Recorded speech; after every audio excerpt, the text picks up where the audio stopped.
இந்த நிகழ்ச்சிக்கான அழைப்புதழை உங்களுடைய செயலாளர், அணியினுடைய செயலாளரும் நிர்வாகிகளும் என்னை சந்தித்து என்னுடைய இல்லத்தில் வந்து அழைப்புதழை கொடுத்தார்கள். நான் கண்டிப்பாக வருகின்றேன் என்று சொன்னேன்.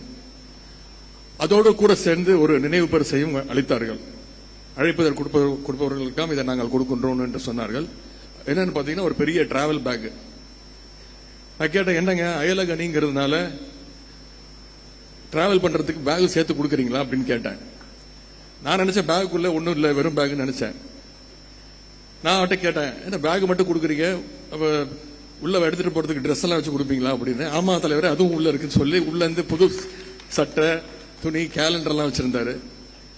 அப்புறம் நான் அவட்ட கேட்டேன், ஊருக்கு போனா காசு எடுத்துட்டு போக மாட்டோமா, கொஞ்சம் காசு வச்சு கொடுத்துருக்கலாம்ல, மாநாடு நிதி கொடுக்கலாம்ல அப்படின்னு. உங்கள் செயலாளர் கண்டிப்பா கொடுத்துட்றேன் அப்படின்னு சொன்னார். இப்போ வரைக்கும் கொடுக்கல. அதை நான் ஞாபகப்படுத்த விரும்புகின்றேன். மாநாட்டு நிதியாக அனைத்து அணிகளும் கொடுத்திருக்கிறாங்க, மாவட்ட செயலாளர் கொடுத்திருக்கிறாங்க. அது உங்க இஷ்டம், உங்களுடைய வசதி. விழா மேடையெல்லாம் பயங்கர பிரம்மாண்டமா அமைச்சிருக்கீங்க. ஏசி வசதி செய்யப்பட்டிருக்கு.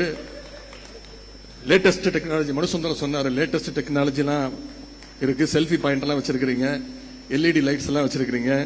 இதுவே கிட்டத்தட்ட ஒரு மாநாடு மாதிரி நடந்துட்டு இருக்கு. இது அயலகனுடைய மாநாடு போல சிறப்பாக நடந்துட்டு இருக்கு. எனவே அது உங்க வசதியை பொறுத்து மாநாட்டு நிதியை நீங்கள் கொடுக்கலாம்.